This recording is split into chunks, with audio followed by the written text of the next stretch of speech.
Well, thanks, Arthel. You know, the Paris attacks, just the latest in a generation now of radical Islamic terrorism targeting the West. Did you know that the first shot was fired 25 years ago this year, right here in the U.S., in New York City, on November 5th, 1990? That's from Brooklyn rabbi and activist Meir Kahane, as you can see here, was gunned down by a jihadist assassin as he spoke at a Manhattan hotel. Kahane's killer, El Sayed Nosair, was convicted of being part of the Islamic terror cell that 3 years later went on to bomb the World Trade Center in 1993. They were all led by the fiery blind sheikh Omar Abdel Rahman, who is now serving life in prison. From Kahane to Charlie Hebdo, how do we stop this continuing threat that has only grown over the last 2 decades? Lisa Daftari is a Middle East journalist and a Fox News contributor. You know, Lisa, it seems to me that bombs, missiles, throwing them in the clink is not going to do it, that the religion itself has to somehow turn on the radical extremist elements and say enough. Is that even possible? It's absolutely possible. What these events have done is divided the world into two, those who want to live and those who want to take their lives. And you have to remember, the Jews and Christians are not the only victims of radical Islam. You know, Muslims themselves living in countries like Saudi Arabia, where yesterday a blogger was for putting his opinions online, or in Iran, where you can't practice freely in any religion, or live as you'd like, or dress as you'd like, to Boko Haram in Africa, where over 2,000 innocent people were killed over the last 3 days.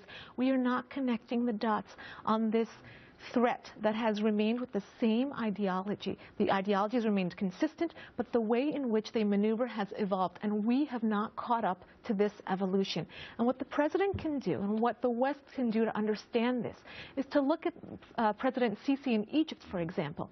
He came to the podium on New Year's Day, and he called for the Islamic world to reform itself. He said, do not let these terror threats, do not let these headlines define who we are in the Islamic world. And we have to seize this opportunity. The president has to call upon leaders, both of nations and of communities, to come together and really unite, because we do have the manpower to do so. Do you think that's even possible? You got El-Sisi calling for that, who the administration originally, of course, didn't support. Is that even possible? Critics would say that it's not possible to reform it.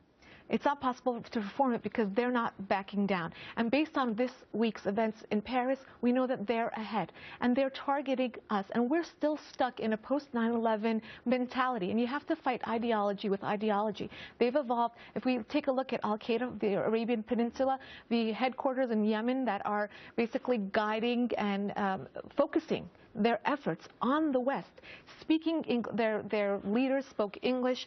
You know, we have to take terms like homegrown terrorism, lone wolf attacks out of our vocabulary and understand that this is all a part of the same plan, of the same agenda. We can call it Hamas, we can call it Hezbollah, we can call it Al-Qaeda, ISIS, we can call it whatever we want. The ideology is the same. Well, it seems that they're outpacing us in a sense. You've got a string of attacks. You've got the French, according to reports, they dropped surveillance on the brothers a few months ago because they were laying low. So maybe they were a sleeper cell. We'll talk more about that in a minute. But I want to show you a list of the attacks here against us, Americans, in our country. I mean, just astounding.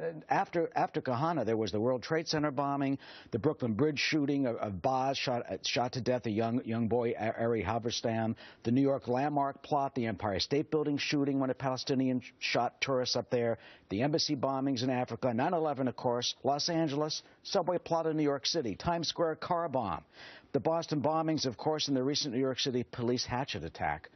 Sadly, do you fear that this will just continue? Absolutely, and why wouldn't it? Why would they back down? And in each instance, we come up with some sort of excuse to whitewash the whole thing away. We can talk about workplace violence, we can talk about police violence, videos, cartoons. I mean, we can, and in this case, they talked about these two young men as poverty and unemployment playing a role in their movement towards radicalism and towards jihad. I assure you, Eric, we can eradicate all the poverty and all the unemployment in the world, and we will not eradicate terrorism. That is stunning, chilling, and sad. Absolutely. Lisa, thank you so much. Of course.